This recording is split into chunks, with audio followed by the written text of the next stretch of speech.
Okay, so here's your quick review over Unit 3. Unit 3 was about sequences, and we started with arithmetic sequences. Remember that a sequence is just a pattern, okay? So this first pattern we see here, -5, 7, 19, blah, blah, blah. I'm going to look to see what is happening from number to number, right? And one of the easiest things to look for is to see if there is something that's being added. And in this case, there is. We are adding 12 over and over as we go through this pattern, okay?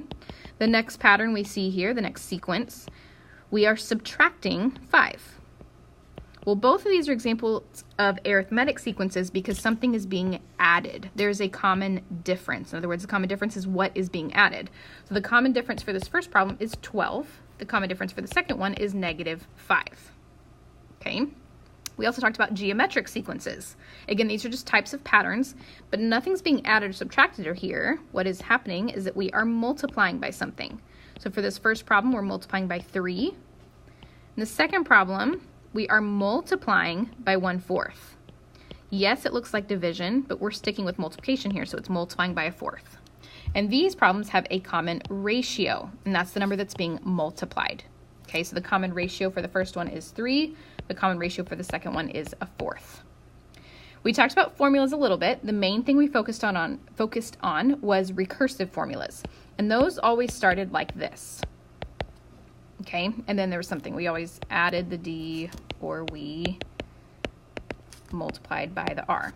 So what's important to remember about this is the N. Let me switch colors here. So the N is where you are in a pattern. Okay, so for example, if I want the 9th number, N equals 9 means the 9th number. Well, if I want to find the 9th number, what do I need? Well, I'm going to need the 8th number, right? So does it make sense for it to say N minus 1?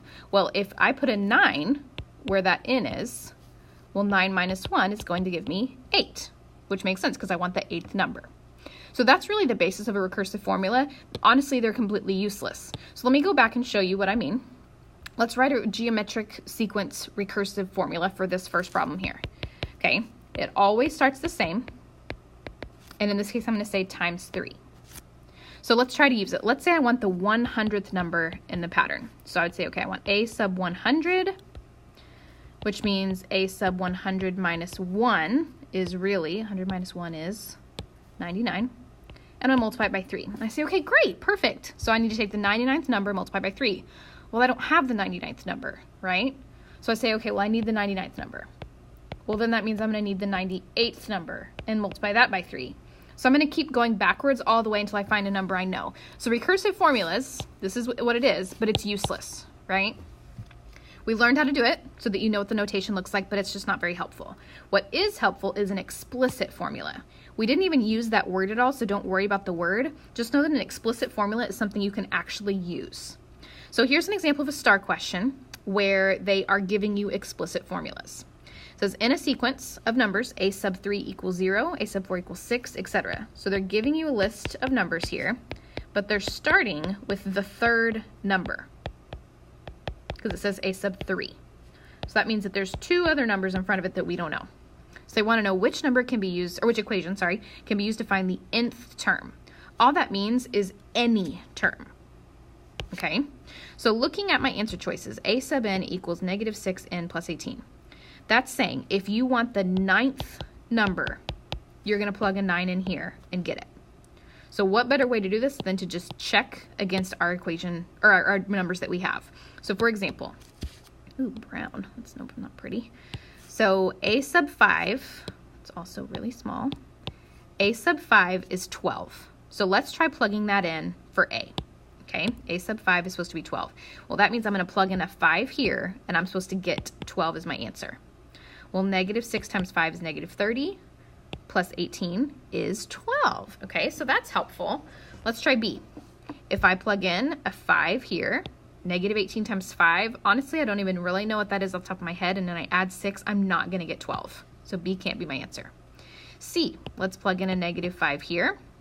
6 times -5 is -30. Oh, not -5. What am I saying? Plug in a +5. 6 times 5 is... Oh, I'm realizing I totally did this first one wrong. didn't I? Because it would give you negative 12, which is not correct. Now, C does make sense. 6 times 5 is 30, minus 18 is 12, so that works so far.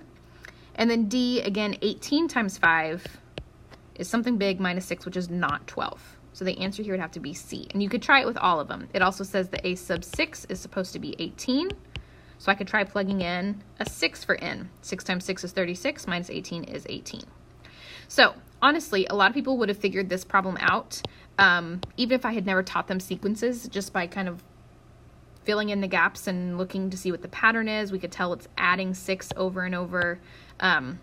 So this is kind of a perfect example of a problem not to panic over when you see weird language like sequence and nth term. Just try to match the numbers with the equations.